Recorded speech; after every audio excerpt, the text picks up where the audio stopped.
işte. Sanki böyle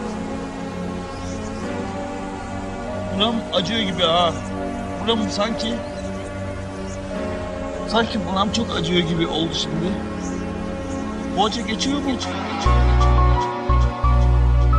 Ne güzel gözleri vardı ama değil mi? Hocamın gözleri vardı.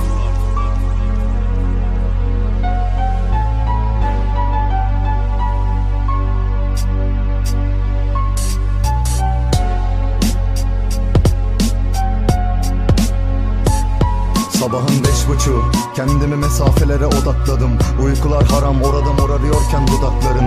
Ve neydi kollarımda başka birine göz atmanı gerektiren? Ne acı, hiç bitmiyor tuzakların. Uykusuzluk benim, bilmek istiyorsan buyur. Bir vakit değişmedim, göremesem de buyum. Çok bir şey üzülmedim, nasılsa gelirsin. Ben her ihtiyaç duyduğunda tükettiğin suyum. Oradan anla baharı, gurbeti yemek yapıp kaşıkladım. Bir çocuk gözlerinde anlamışsın uçurtmanın. Ölüm ve ölüm, faydası yok bu şıkların. Belki de iyi gelir sana İzmir'in ışıkları. Belki de kötü olur bu, saçların ağrır. Bir kar tanesi olup yeniden özlemek baharı. Burada bir kez daha başlıyorsa gurbet imtihanı. Ölmek değil, bir daha görmek intiharım. Yürüm anla beni, yeniden özlemek seni. Aynı siyah beyaz ve aynı güneş ay gibi. Ve aynı yerde aynı havayı soluyorken de dahil. Seni kaybettiğim limana tekrar dönememek gibi. Ne olur anla beni, yeniden özlemek seni. Aynı gece gündüz ve aynı ellerin gibi. Ve aynı yerde aynı havayı soluyorken de dahil.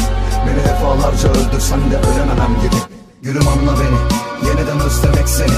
Aynı siyah beyaz ve aynı güneş ay gibi. Ve aynı yerde aynı havayı soluyorken de dahil. Seni kaybettiğim limana tekrar dönememek gibi. Ne olur anla beni, yeniden özlemek seni. Aynı gece gündüz ve aynı ellerin gibi. Ve aynı yerde aynı havayı soluyorken de dahil. Beni defalarca öldürsen de ölememem gibi. Bir yanım dönmeyi hiç istemeyen tren, diğer yanım sen. İşte sen yanım diyor ki diren. Ne yapacağımı şaşırdım ben canım. Yollarına feda etsem tüm ömrümü, yine de gözlerimde binem. Hala seçemediğim yollar var. Bir daha gelir misin? Adını tonlarsam. Bu gidiş ziyan etti ruhumu. Ayaklarım tutmasa da gelirim elbet birkaç adımı zorlarsam. Hayat bir kaşık su, elleme dur yaram derin. Yokluğun en zirvesine taşıyansın kadın beni. Hissetmesen de günlerce sen tıkadın beni. Ben hala anlamıyorum nanköre aşk nasıl denir. Acıyı senle buldum, aynı anda hem bir melek hem de bu kalbimin kurdu. Yedin de bitirdin şu ömrümü, hiç yetmedi mi? Neyse, hoşça kalsan gözlerimin nuru. Yürüm anla beni, yeniden özlemek seni. Aynı siyah beyaz ve aynı güneş ay gibi. Ve aynı yerde aynı havayı soluyorken de dahil.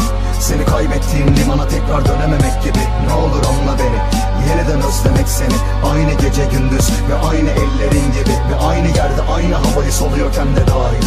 Beni defalarca öldürsen de ölememem gibi. Yürüm anla beni, yeniden özlemek seni. Aynı siyah beyaz ve aynı güneş ay gibi. Ve aynı yerde aynı havayı soluyorken de dahil. Seni kaybettiğim limana tekrar dönememek gibi. Ne olur anla beni, yeniden özlemek seni. Aynı gece gündüz ve aynı ellerin gibi. Ve aynı yerde aynı havayı soluyorken de dahil. Beni defalarca öldürsen de ölememem gibi. Gitsin ya. Yürüsün gitsin.